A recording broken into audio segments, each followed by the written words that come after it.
Hi, this is Gaius Wong, and here's my review and flip through of the Renaissance Tarot by Brian Williams. I really enjoy this deck. I think the first exposure I had to it is I bought something from a metaphysical store that had had a few of these cards on it that had been kind of what do you call it, trimmed around the edge with pinking shears, and as a sort of like, sort of magical charm sort of thing. And I really fell in love with the images that I had saw on those objects, and so I sought out the deck. This one's published by US Games, so it's just a familiar US Games packaging.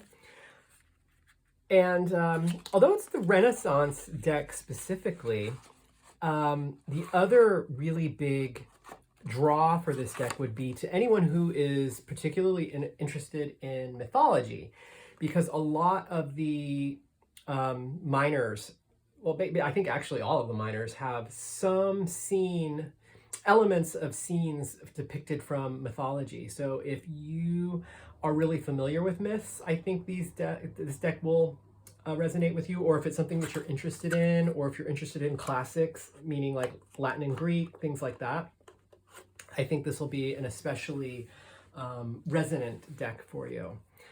So let me go ahead and start with the flip through, and maybe I'll stop and read the book at a couple of points.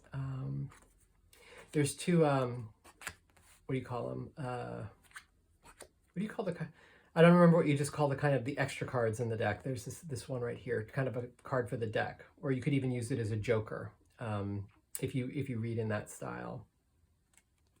And basically all of the cards have Italian on them to some degree as well. If you if you are have any affinity towards the Italian language or Italian culture, that might be another draw for you.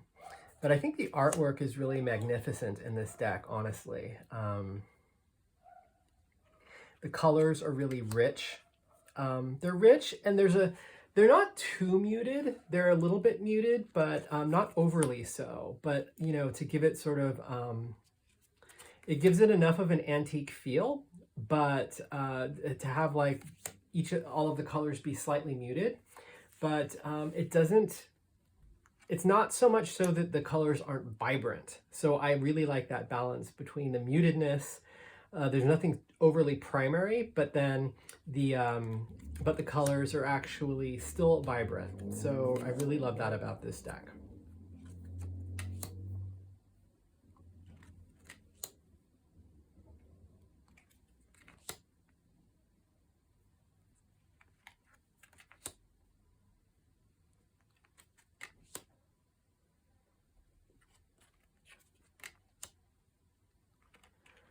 The cardstock is, I would say it's sort of medium thickness. And when I've used this deck, there's been no perceivable burr on the edges, so they shuffle well. And although I think they're I would call them semi-gloss, and they're semi-gloss in a way that there's not too much resistance. So, if you when you shuffle them, or if you're trying to get them apart, they don't stick together. So yeah, the overall quality is really nice of these.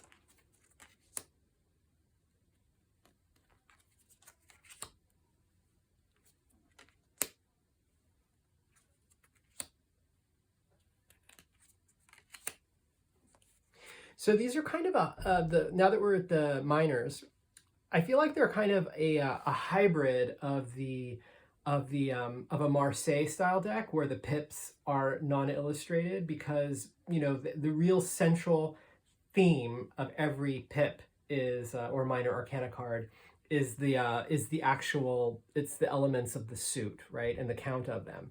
However, there's sort of a secondary thing is the mythological. There's a mythological scene on each of the cards. So let me go ahead and now that we're here, so this is the Ten of Swords. I'll go ahead and read you the entry. So Paris, a Trojan who had caused the war by abducting beautiful Helen years before, shoots a fateful arrow at Achilles.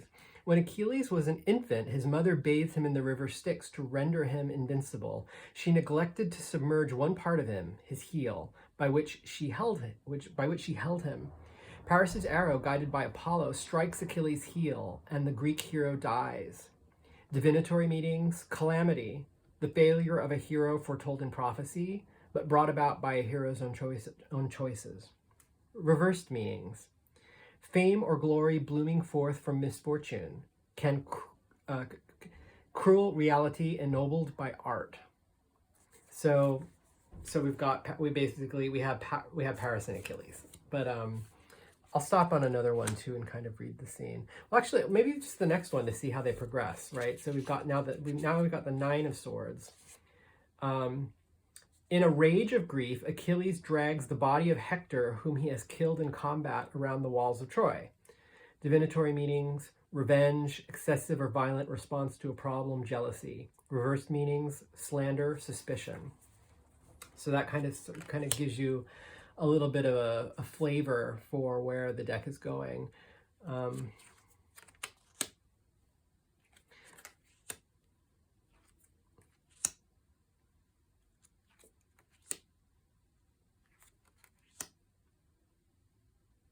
So the story of Achilles here is really expressed in the swords. Now we're at the wands in this deck called Staves.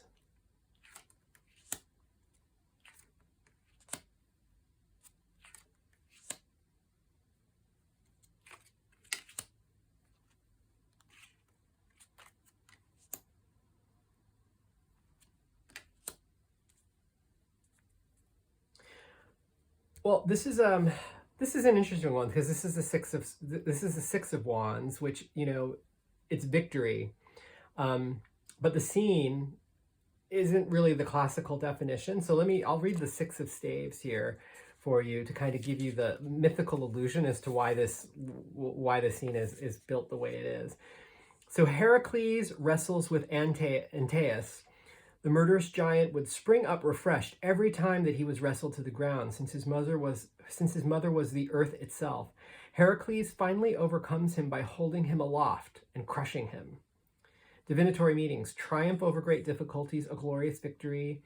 If at first you don't succeed, try again. Reversed meanings, fear of failure and fear of success. So that's how we're getting the victory, because it's the story of Heracles, and you kind of have to know that, even though, you know, the scene, you know, you wouldn't necessarily know if you don't know the mythical illusion. So, but I think anyone who's attracted to mythology in this way and already is familiar with the stories, the wands are the story of Heracles here, or Hercules in the Roman.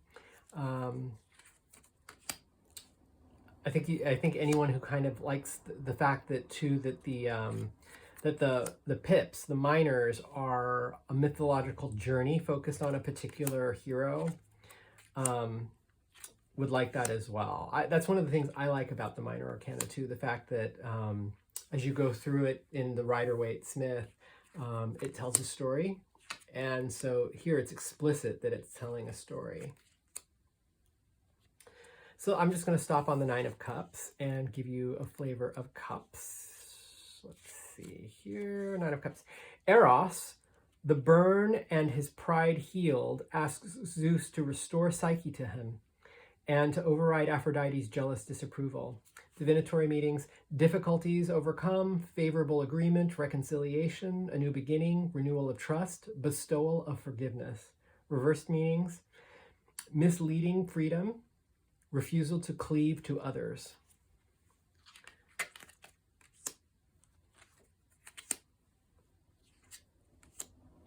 So the story of Eros here in the Cups, which apropos, right?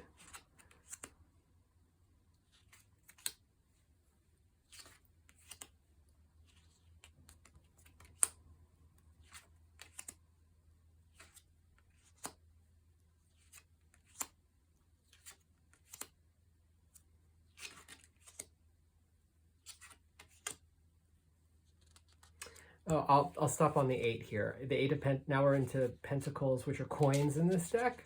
And let's get to the 8 of coins. Persephone divides the year between her mother and her husband. When she is with Demeter, the world is in bloom, but the fields lie dormant when she returns below. Balance, compromise, divinatory meanings, balance, compromise, security, the cycle of nature, the protection of family, a season of dormancy, which makes later fertility possible. Reversed meanings, stormy relationships, unstable circumstances, unseasonable activity. I think maybe I'll stop on one more coin. Oh, I'll stop on that one, the 5. Whoops, flipped the wrong, there we go. 5 of coins. Demeter mourns her daughter's disappearance and wanders the world in search of her. She revokes in her sadness her gift of fertility to the world. For the first time, gods and humankind now know drought and frozen ground. Disguised as an old woman, she turns a cruel little boy who taunts her into a lizard. Divinatory meanings, impoverishment and barrenness, yearning for one absent. Reversed meanings, reversal of a difficult situation, gradual improvement, encouraging news.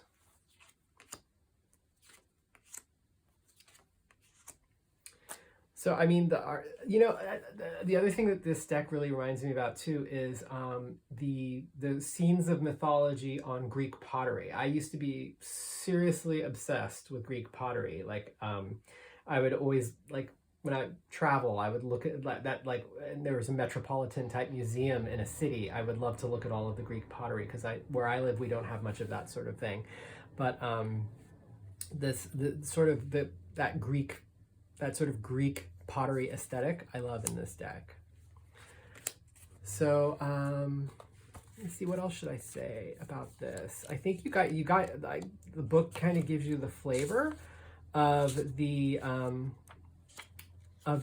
entries that you'll be getting. I think in this deck there's only the Celtic Cross is the only spread that's in the little white book that comes with the deck. So I wouldn't say that this would be the greatest deck for tarot beginners unless, you know, the mythology and classical aspect of the deck is enough to hook you.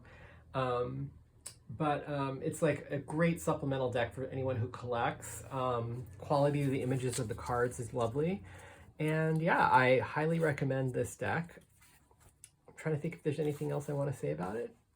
No, if you're a collector, just give it a try. I think it would make a really good addition to your collection. Take care and thanks for watching.